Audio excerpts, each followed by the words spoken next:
presentation, and I'm sorry, this is a bit of a lengthy intro, but I've divided this into 4 parts so that you have a bit of a sense of where we are.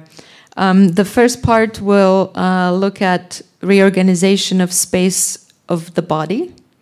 The second part will look at the reconfiguration of physical space itself.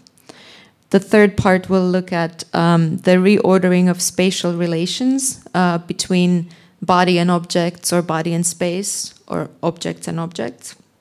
And the last part will briefly look at strategies of reorganizing the space of the page. So those are kind of 4 manifestations of space organization. And I will start with the first 2. I will make really brief as more of a kind of just glimpse at this, because they mostly refer to my kind of older work, and I'd like to focus on the more recent stuff. The first piece I wanted to show you is a piece called Parts Work, and it's a series of 6 collages in which the same image of a body is revisited twice on each page. Once as a kind of discombobulated sort of collection of parts that are organized according to some sort of spatial principle. So in this case, a pyramid or a line, some sort of formal organizational strategy. And then on the other side, those parts, there's an attempt to sort of put them together. But the way that they're put together, it does not necessarily adhere to a notion of how a proper body should be, or the idea of what is a kind of habitual and normative body. This is a piece called Anatomies. Like I said, I'm just flying through this first part as a kind of backdrop to the current stuff.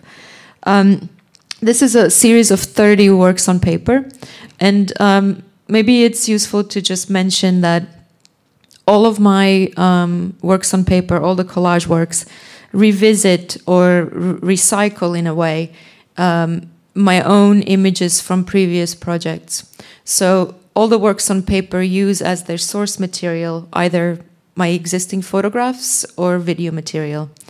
The way I work with photography is I work both as an image maker and as a performer. So I work with a camera on a tripod, and obviously I'm in control of setting the shot, but then I click and I run in to inhabit the photograph. So there is constantly this process of trial and error in trying to get the image working in this way, because I don't actually see what it is in the end I'm taking a picture of. And what this means is that I end up with just a gigantic pool of images that didn't work. So I sort of mine this archive of bad takes, if you will, as material for works on paper.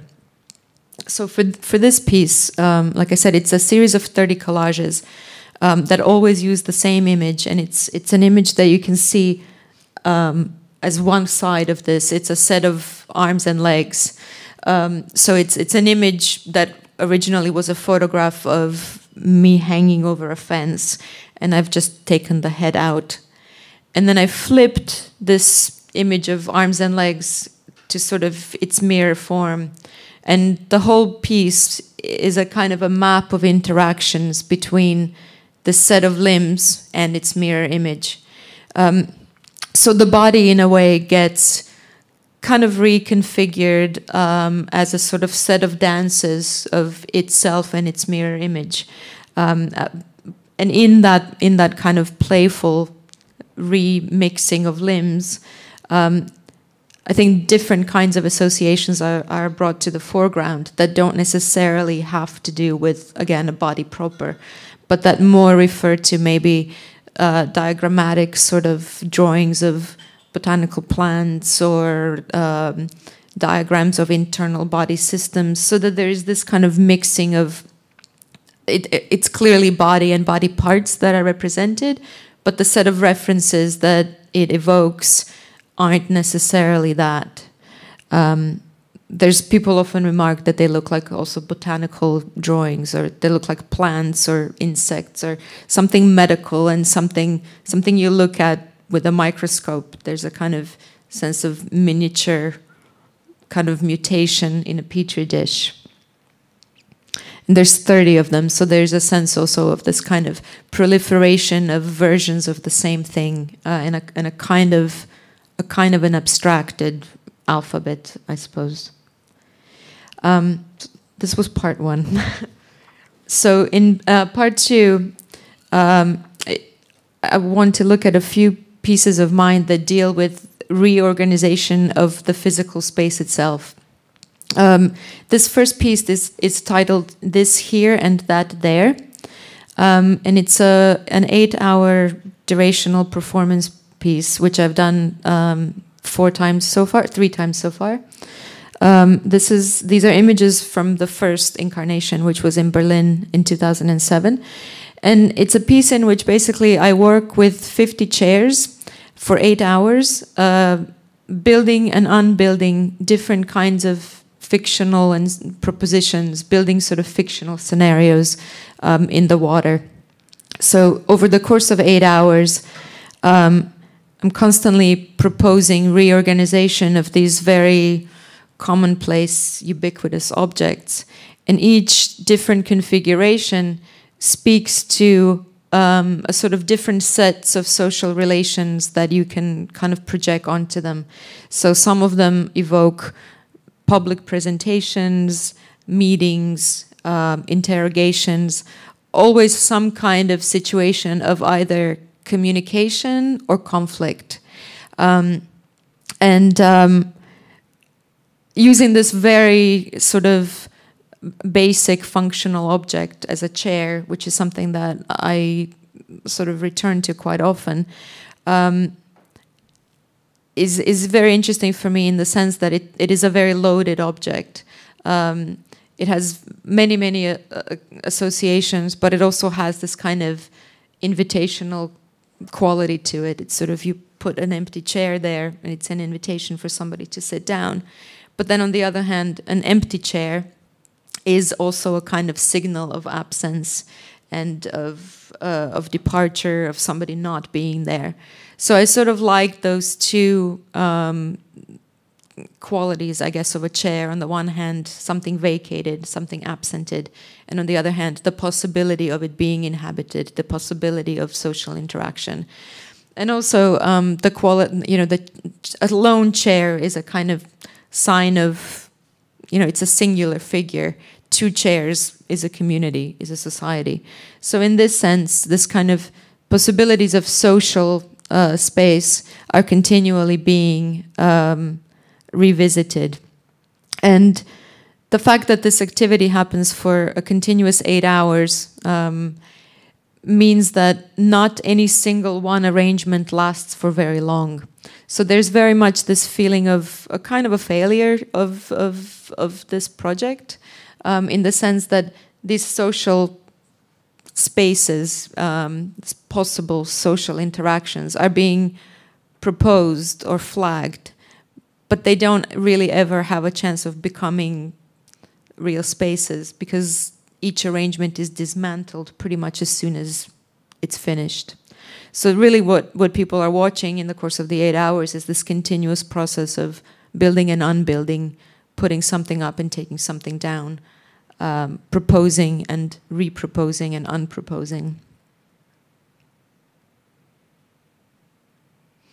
And in the end of the piece, I scatter the chairs around, and they remain as a sort of a residue of this, I guess I could call it kind of Sisyphean activity. We'll just quickly show a couple of images of the most recent version of this piece, which I did this past summer, 2010, in LA, in a river, which added a completely different quality. When I did the piece in Berlin, it was done in a sort of man-made lake. So the water was static, whereas in LA it was an actual flowing river, which added a really nice dynamics and a really nice tension against which these chairs were sort of fighting. So the piece really had an interesting way of molding, I could say, to the particular location, in the sense that it took on some of the associations of the site itself. So somehow in the reading of it, it became a lot more about the dynamics between the natural force of the river and its own sort of energy and flow on the one hand, and on the other hand, these kind of human-built structures. So it was very much a sort of dialogue between order and attempts at order and organization, and on the other hand, this unruly flow that nature has. And this was quite a sort of contentious set of issues, I guess, in Los Angeles, because it is a city that is completely lacking public space.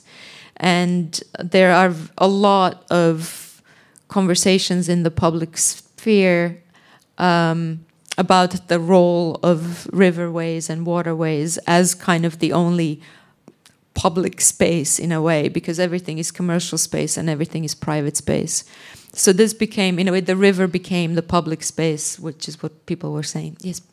I'm imagining that you are doing this by eye adjusting, because the symmetry is really very pleasing to the eye, but I'm imagining you're doing this bit by bit. Yes, I have always, in this piece, actually, all the images are from bird's eye view, so there is a kind of diagrammatic quality to it, or an element of drawing and planning. But of course, when I'm doing it by eye. So I'm always attempting to find lines in the landscape that I use for orientation. So in Berlin, for example, there was a kind of a tower in a distance, and I was using that as my point to try to make straight lines. In LA, the parallel banks of the river was a reference point. But I've sort of doing it now multiple times. I've developed a bit of strategies on how to get at it. So I try to always, for example, move sides equally. So I sort of start from the middle and I kind of take this one and then this one and this one and this one. So I'm working with the sort of, in a way, keeping track of my own space organization, because it is very easy on that kind of ground level with the chairs to become a complete unruly mess. It's very difficult to see what you're doing when it's not bird's eye view.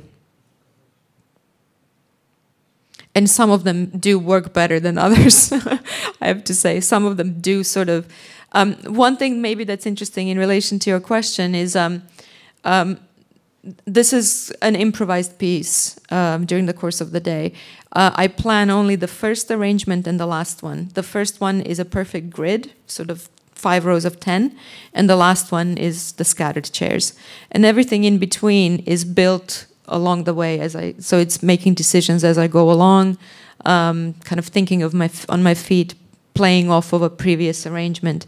And what that means is that there is this level of, there is a kind of tension in the air of whether things will become something or not. And people who have watched it often say that what it does is, to a person as a viewer, it makes you sort of project your own other possibilities for spatial arrangements, or watching the beginning of a configuration, you start thinking, oh, this might be that, and then it turns into something else, or it turns into what you thought it's turning into. So is this also kind of game in the mind of the viewer of flagging other possible organizational strategies, I guess. There's a feel in this piece a lot about all preparation but no event. It's sort of, the space is all ready, but no one came. So it has this sort of feel of a lot of effort and work but no result. And that's kind of in a dynamic with a sense of playfulness, which I think for me is something I'm interested in different ways in my work. Okay. This piece I will very quickly glance over. It's a series of 10 works on paper called Repurposed. It was made for a gallery space in Graz called Forum Stadtpark. And it starts with, each piece uses the blueprint of the gallery space itself, which is this shape down below. And I've taken the blueprint of the space and tried to sort of make these quite mad fictional propositions on how you could turn this cultural space, this gallery space, into something else. So I've made these proposals for, in a way, virtual interventions in space, of what would need to happen for the space to become, in this case, a prison, a bus station, a church, this is a boxing ring, a farm, a refugee camp, a set of offices. And what I've done for this is I started in a kind of quite straightforward way, really trying to map out in the space, okay, where would you put the cubicles? And then it just became more and more of a kind of mad project, in the sense that I was trying to shove in more than the space could contain. And I became much more interested in this kind of quite violent gesture upon the image of the space, and was trying to sort of fill it with more stuff than it could possibly contain, to the point that the sort of walls as represented in the architectural drawing would start to sort of crumble and collapse, and the integrity of the space as such would be compromised. And I was quite enjoying this sort of kind of virtually destructive set of gestures, and kind of bringing the space down. But of course, I think as a set of propositions, it was bringing to mind a lot of different kinds of discussions in the culture, in the society, about the value of cultural space. And there's always people who want to turn a gallery into a cafe, or who think that this building would be better served as a shopping mall or something. So it was speaking to this sort of thing about cultural spaces being seen as not necessary or not needed. And also for me, coming from Croatia in the 90s, during the wars in the Balkans, I mean, all of the cultural spaces were being transformed into refugee camps. So there was a kind of a real backdrop to the game, if you will, but it became quite a mad sort of set of propositions. This would be turning the gallery into public toilets, into an amusement park. And what I had done is I use Google quite a lot in my work, and so I had done Google searches for plans of these kinds of spaces. So all these sort of fictional maps use bits of maps from actual places, but they use them in the way that doesn't always make sense. So for example, this is a fun fair map, but then it has, for example, here a diagram of a female reproductive system, and it's labeled child rides. So it sort of mixes the kind of internal and spatial and body and city, and sort of jumbles all these kind of different spatial relations and different scales together, and sort of makes it a place, though not an actual place, with a reference in the world. I'll skip through this. It's a piece called As Indicated, and it's a very recent piece from December last year, which was part of a larger installation in a gallery in Ljubljana, in a room that had doors on 3 walls, but not on the 4th one. And I wanted to sort of make a kind of virtual door in that one as well, to sort of not be the only one that doesn't have an opening. So I sort of just put this in here as a way to sort of flag this kind of gesture of marking space with lines as a way to indicate possible openings or changes that aren't actually enacted, but are only enacted in the mind of the viewer.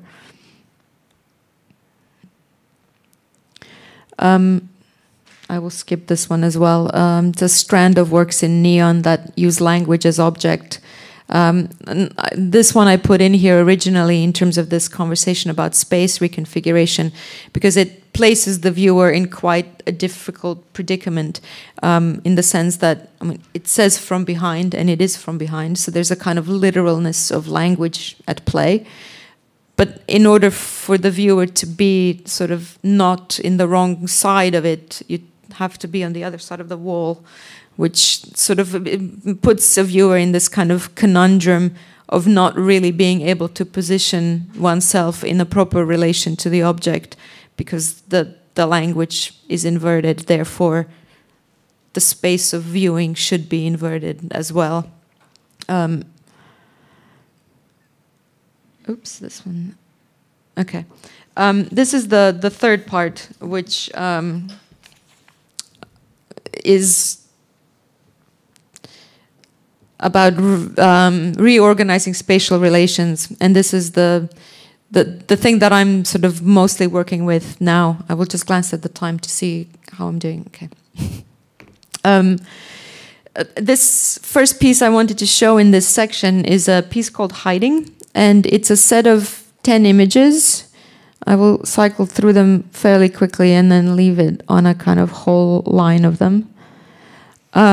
It was all shot in one day in a kind of single photo session in a studio, using simple objects found in the studio on that particular day.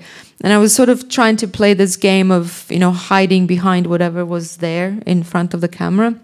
And this was one of the very early pieces of mine in which I was becoming very interested in this space of the middle of an image or middle of a photograph, and also this kind of interest in the wrong thing in the wrong place. So in a way, to occupy the space of a photograph but then hide there is sort of the wrong thing to do, because a photograph is all about exposure and it's all about visibility.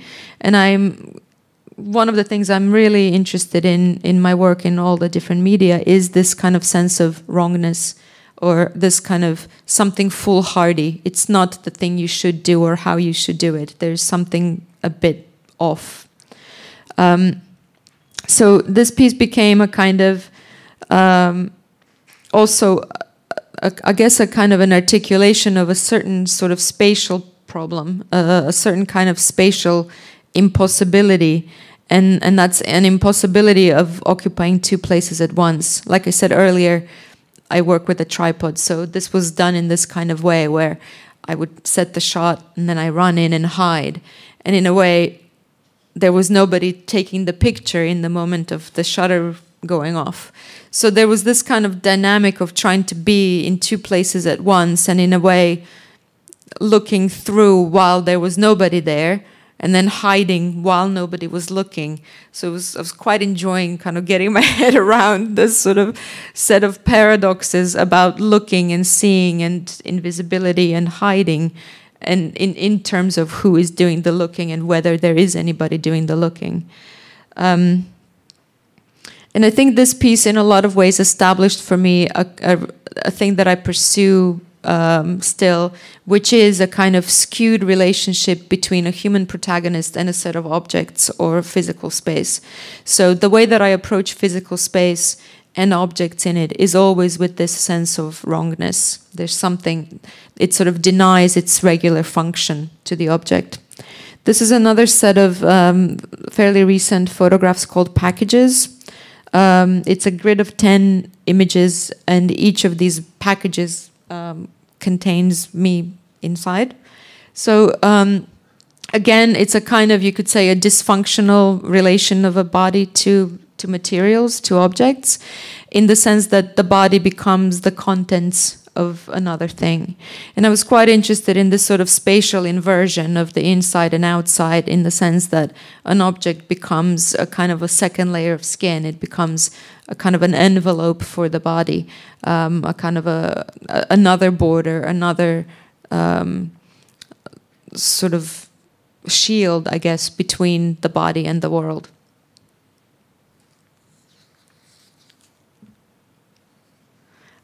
This I won't get too much into, but in terms, because I'm trying to sort of focus on this spatial relation question, but one of the things in this piece was also looking at this kind of dynamics between stuckness and mobility, or stuckness and protection, I guess.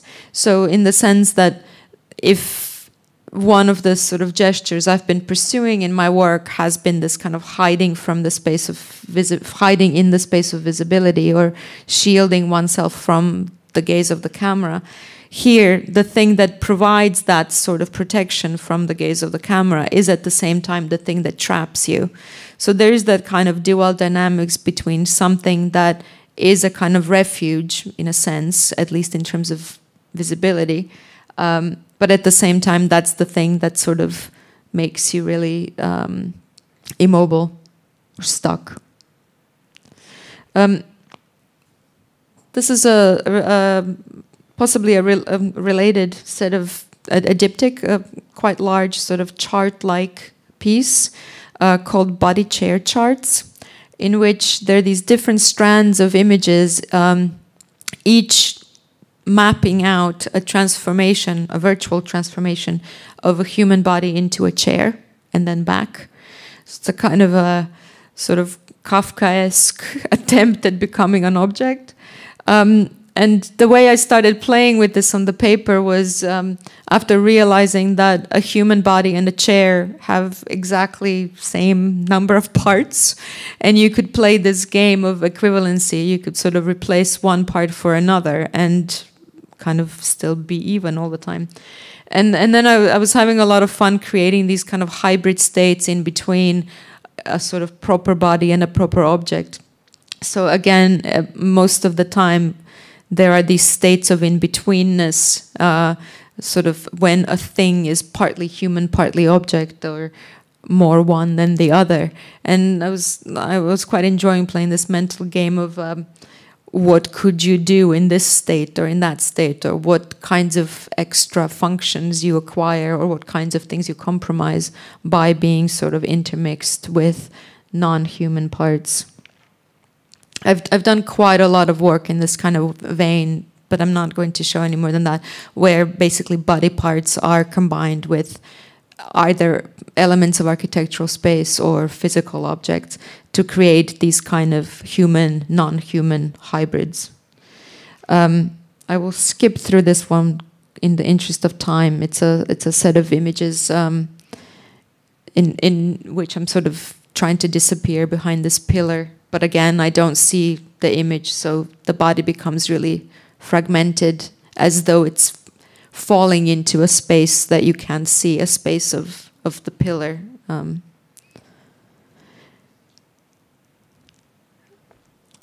And this, I think, brings me... Oh, no, I'm still in the third one. This is the last part of the third category. So as I was talking about the sort of these fictional or proposal-like suggestions for the body and objects and the physical world, and what I'm trying to get at with that strand of work is trying to, in a way, look at the body and look at human experience and the experience of the physical world as something that's not fixed and stable, but look at the space and the space of the body as a sort of thing that can be rethought of, or that can be reconfigured, and that is at the same time a kind of site of fragmentation and collapse and failure and falling apart, but at the same time it's also a site of possibility, a site of reconfiguration, of play, in a sense. So those two things coexisting at the same time in the work is something quite important to me. A sense of kind of violence and cutting, and on the other hand, a sense of joining and reimagining as something other than what it is, or other than what we think it should be. So in a way, it's trying to, in this kind of playful way, take an issue with kind of normative expectations for bodies and objects and spaces in the world. So now I wanted to move to some of the more kind of overtly sculptural sort of articulations of those ideas. So so far, it's most of the work that I've shown has been dealing with representation. So all these gestures of cutting and severing and recombining have been enacted on images, whether it's in photography or in collage. And of course, it's quite a different thing to actually perform those things on actual physical objects. And I've done this strand of works all using this gesture of cutting an object in half and then recombining it with other objects or with positioning it in such a way in space that the space itself becomes a kind of other part of the merger. So this piece that you're looking at now is called Floor Chair. So it's, in a sense, a merger of the floor and the chair. And I was interested how the kind of cut of an object introduces this idea that there is space beyond the floor, or there is a space beyond that which you can see. So there is almost like this feeling that the chair continues, but it continues into some kind of plane beyond our visibility or beyond our comprehension maybe even, or beyond the tangible thing. I think a lot of this sort of sense of cutting and something missing invites a certain set of projections in the mind of the viewer to complete that which is not there, to complete that which is not seen. There's some other object, a ladder, which is actually cut into and installed one side on each side of this wall I had built in the space, so that when you, on one side of the wall you see one end of the ladder, and then on the other side you see the other side, and it's as though the wall had somehow penetrated the ladder in the middle and sort of sandwiched itself in there. But the piece that I really wanted to show here is this piece, which is called Wall Fan. And for this, I had built a kind of temporary wall in the gallery and embedded an industrial ceiling fan inside it. And it's a completely functional fan, so it's spinning and going on as it should. Only it happens to be trapped inside this wall. And again, I was quite interested in sort of looking at this dynamics between movement and stuckness, between function and displacement. So in a way, the object is going on as expected, but it's just been displaced from its kind of regular context and put in this quite absurd sort of situation where it has to perform its fanness inside a wall. One thing that, this was part of a sort of room-based installation at the kitchen in New York, and the fan was also installed at the wrong height, as you can see. It was installed at the sort of just above where the thighs meet your crotch. So if you were to stand next to it, imaginatively, the object performed a kind of a mutilation in the sense that if you went too close, perceptually, it would chop off your legs. I mean, it really wouldn't, because if you stepped in, it would just stop. But it was, again, this kind of imagining game. I mean, nobody did it to test it. But it was this kind of virtual severing that was being enacted on the viewers in the room. And this was sort of in relation to other strategies in the exhibition that were kind of doing the same thing. It was, this is a complete aside, but at the opening there were quite a lot of people with small children. And this was, I mean, I had always been working with the idea of, you know, adult, so I wanted it to be cutting you off at the top of the legs, because I thought that was also this kind of interest in mobility and lack of mobility. So if it chops your legs off, you're immobile. But then there were so many children there, and they would actually get decapitated rather than lose their legs. So this was quite a, there were nervous people at the opening guarding their children away, even though the thing really was harmless. We tested it. This was the same show, actually, beyond this wall. So in it, there was kind of different clusters of these object mergers that I've been talking about. In the middle is a piece called Table Forest, which merges a kind of composite image of a sort of an ideal like woods with a table that has a faux wooden finish. So there's kind of two levels of bad, inadequate representation of nature at play, a kind of photographic image, which is always an inadequate representation of nature, and this sort of plasticky faux wooden texture of the table, neither of which is sort of wood, but it's performing some kind of semblance. And structurally, the two support each other, so they become a kind of a table impregnating with an image, or an image held up by a table, sort of a symbiotic relationship between them. And the back of it became a kind of projection site for an animation in which this discombobulated set of legs are kind of pacing back and forth. This was, skip through these. This is more mergers. I wanted to show just a couple of images of my installation at Istanbul Biennial in 2009, to just show a different kind of direction in this interest in spatial relations. And here I'm just showing a couple of images of very simple, crude found materials, such as cardboard and sponge and rubber bands, which are materials I tend to return to quite often. Because I like their materiality and also their kind of ubiquity. They're sort of everywhere. But I've been quite drawn to using the space of the room in which I'm working to sort of try to mirror or mimic some of its architectural features. So in this case, I've draped these strings of foam on this radiator as though they're trying to somehow merge with it, trying to sort of emulate some of its qualities. But there, again, there's this kind of quite a pathetic sort of effort at that, because the material is so inadequate, and the sort of sponge frame trying to, in a way, repeat the window.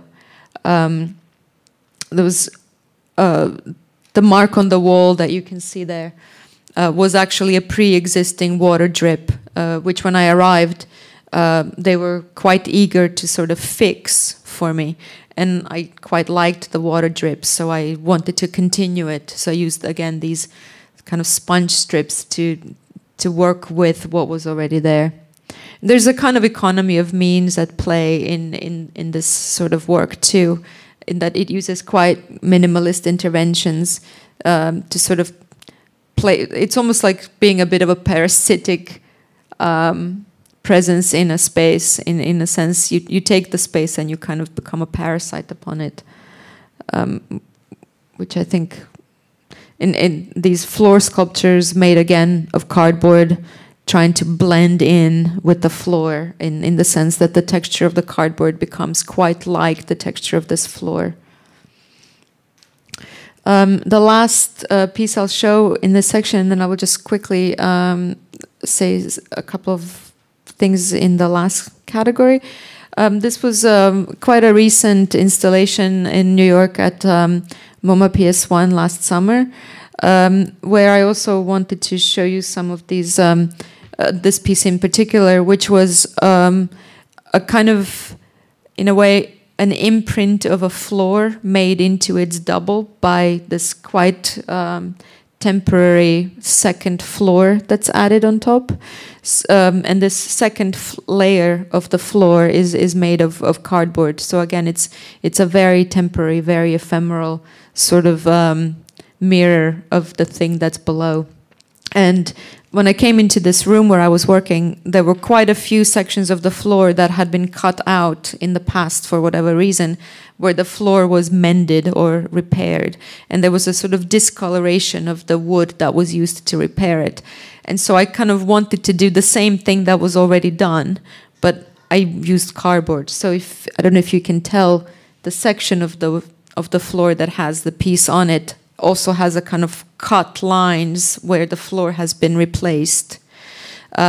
So in a way, it's kind of, it's doing the thing that was already done. And I think that's one of the gestures I'm quite drawn to in the work, is the sense of repetition and echoing, and a kind of doubling of the same thing with slight variation. I think that's something in the collage works as well, that there is this sense of mirroring or duplicating or doing a kind of distorted mirror of what is there, whether it's a body or an image or a feature of space. This is another section of the floor here that is clearly a different of a different era than the original floor, and I've kind of continued it up towards the wall with these cardboard slats. And one thing that I'm sort of doing this is increasingly I've been really interested in this dialogue between 2-dimension and 3-dimension, and in the sense, a lot of the current collage works that I'm working with now are works on paper that somehow seem to aspire to be 3-dimensional objects, whereas the 3-dimensional objects seem to want to go in the direction of becoming images. So there's this kind of, I guess, a confusion at play over what is flat surface and what is a 3-dimensional object. And here it's almost like the floor is attempting to sort of crawl up and be a wall. So there's this kind of confusion of planes and confusion of surfaces going on. In these installations where I use works on paper and sculptural elements, the sculptural elements, like I said, try to somehow emulate images. So this piece of rope, this piece of cable that's part of the installation is sort of repeating the arrangement of works on paper that are on the wall. And the last part of this presentation will briefly, in the interest of time, look at reorganization of the representational space of the page. And that, in a way, is quite a current sort of preoccupation for me, especially with works on paper.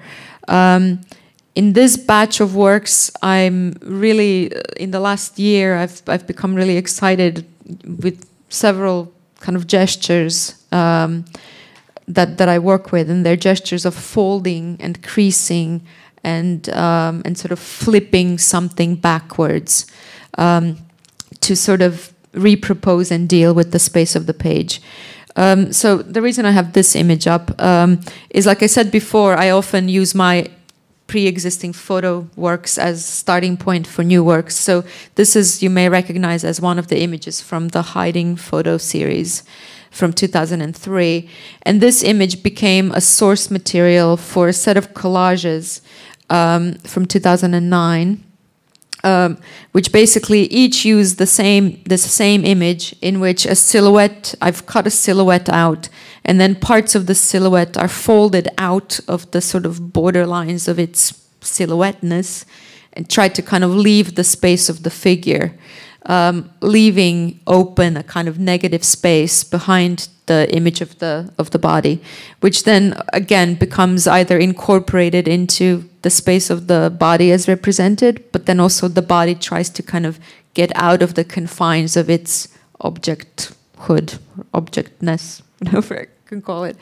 And like I said, it's almost like an image trying to become a thing, an image trying to get out of its kind of, trying to overcome its sort of flat condition by leaving this kind of figurative space. So this is one set of, this is quite a large series. It's 24 pieces. Half of them are this sort of image being folded, a silhouette being folded, trying to get out of its place.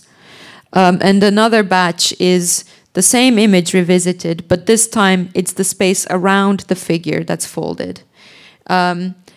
So in the process of the space, so it's this kind of, again, dialogue between figure ground.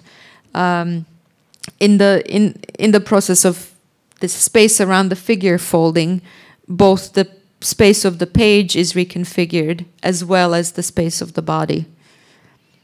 So they become kind of quite sculptural, in a way, paper sculpture things with an element of a figure there, but that's quite sort of been messed with.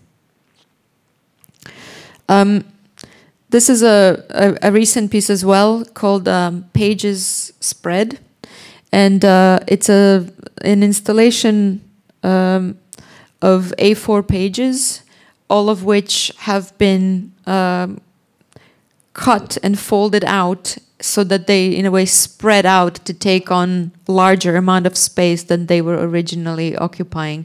So each one of these kind of sculptural iterations is a single A4 page, and you could put it back together into a page. So it's not been severed, it's just sort of cut on 3 sides and then folded out, and then cut on 3 sides and folded out. So it's this kind of continuous process of a flat object trying to get out of its flatness and sort of spread out in this kind of act of territorial expansion.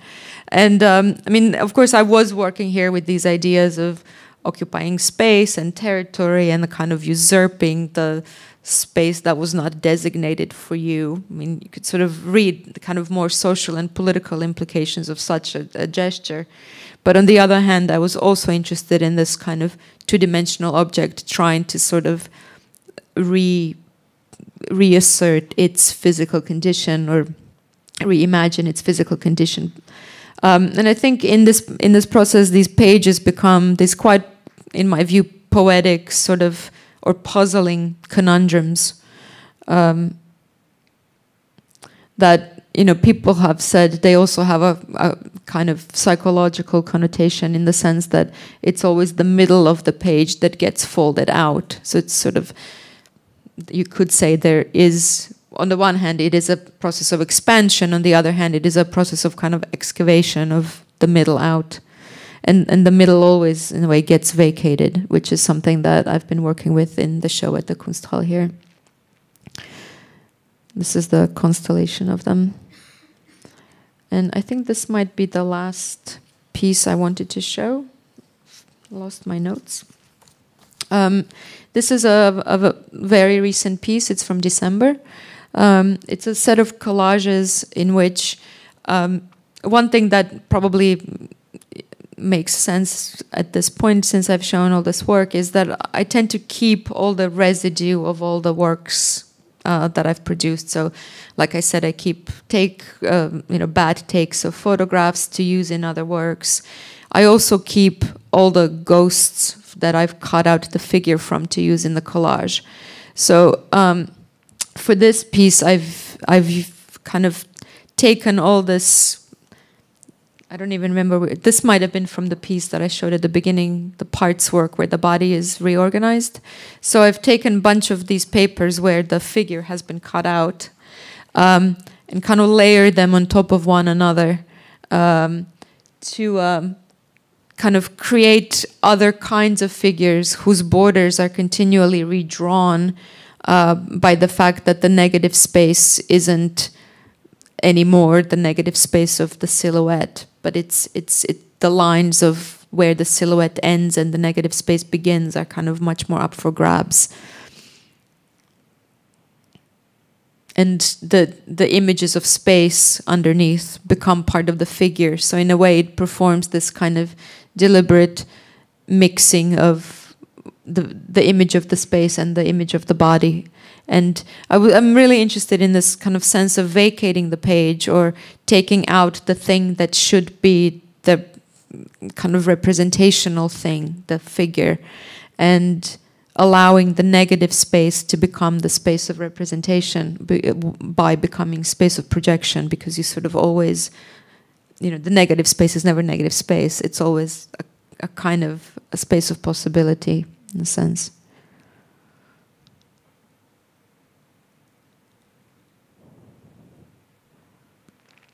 Oh, there's one more. Am I okay with one more? Or I can. This is just really briefly something that quite relates to the work that hopefully you will see if you stay for the opening.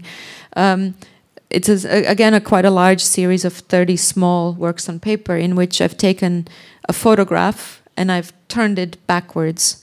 And then I've used the blade to cut out fragments of the figure and folded it back. So the front of the image becomes the back of the image, and the back of the image becomes the correct side. And of course, the figure is sometimes revealed in these kinds of fragments, and sometimes exists as these kind of quite abstracted sort of forms that again become a kind of hybrid shape comprised of a piece of a figure and a piece of a negative space. In this case, this kind of strange bundle on the floor, which at some point used to be a shoe, but here that doesn't make sense. and because there's 30 of them in a kind of a series, and each one folds a different sort of section of the body, a different kind of body part, accumulatively they make up a body. But you sort of have to perform this in a kind of mental animation process, I guess. It sort of becomes almost a bit like a stop motion animation, where bits are revealed and then they go back. And the line, so this is again in two batches. One batch is where only fragments of the figure are folded, and another batch is where the parts of the space around the figure are folded as well.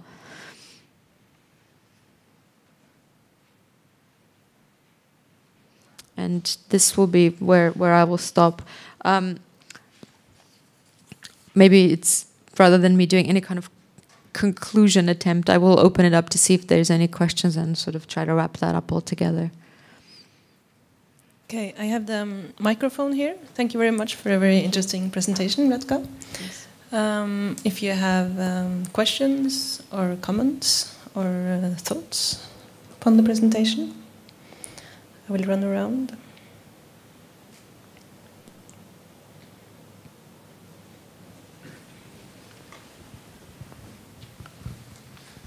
Well, first of all, thank you so much for this really, really inspiring talk. And I don't know if I can manage to create a question now. It'll probably come in 2 hours. But I've been thinking about dance a lot when I see your work and choreography and the relationship between body movements. Like the first series, it's kind of almost, it has this quality of dance to it. And the second one, obviously, because you're moving around in a space, I'm just thinking of like Pina Bausch and a lot of different kind of dancers using. And I'm just wondering if you have any. I know that a lot of other artists at Roehampton deals a lot with the relationship between dance and performance and body movements. And I'm just wondering if dance is any of your references, or you're thinking this relationship between how to choreograph gestures and movements, because a lot of your language is also a language of gestures and body and movement, and obviously, of course, because you work with the relationship with 2D and 3D, but I'm just, I don't know. If you have any. Thank you for that. Actually, my background's in performance, and I came to visual art a little bit by accident, but I had a previous life in theater and performance, and so I think a lot of the concerns from live art are still of interest to me, and namely the centrality of the body in relation to space is kind of always there.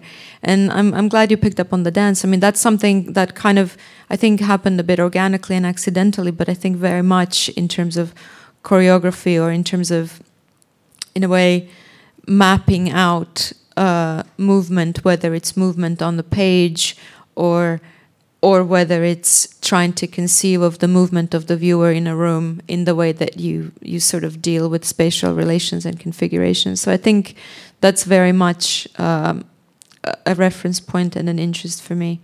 I think, I mean, there's sort of a different angle I could take on the work, which is, you know, quite often I'm trying to work with the question of how does the body fit here? Because I am interested in looking at, or trying to investigate, the relationship of a human figure or a human subjectivity, I guess, in the world, from the position of being a thing with a body, or being a body, or this kind of confusion of having a body or being a body. And so I think that anything, experience of objects, experience of physical space, experience of language, is always going to be connected and rooted in your experience of your body, or experience of the world through your body. So that's kind of something that I'm always in the back of my mind working with, even when I think there was quite a big shift for me in 2009, when up until that point I had been working quite clearly with figurative representation. So there was always a body represented, a performer, if you will, either in photographs or in collages or in videos, which I didn't show. And in 2009, for the first time, I quite explicitly, in a way, gave myself a task not showing the body. And it was a bit of a kind of challenge to myself. Could I make a problem of the body without showing the body? And that was the work with the fan trapped in the wall. And I thought if I didn't show the body would have to be the body of the viewer. So in that sense, then the work has to somehow make the problem of the viewer's body. And so I think this was quite a kind of fruitful task to give myself, because it made me think a lot more about the space of projection and imagining. So in a way, you don't have to show something being enacted on the body or with the body, but you can kind of try to concoct that in a viewer's head in relation to their own presence in the room.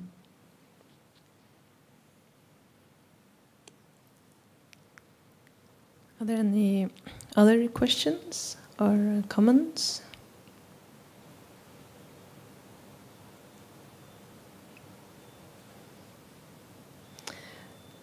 Okay, I think then actually it's not very long until the clock is strikes 8. So thank you very much, Vlatka, for your presentation. And thank you. Of course, Thanks a lot. You're welcome in there in a couple of minutes. Thank you. Thank you.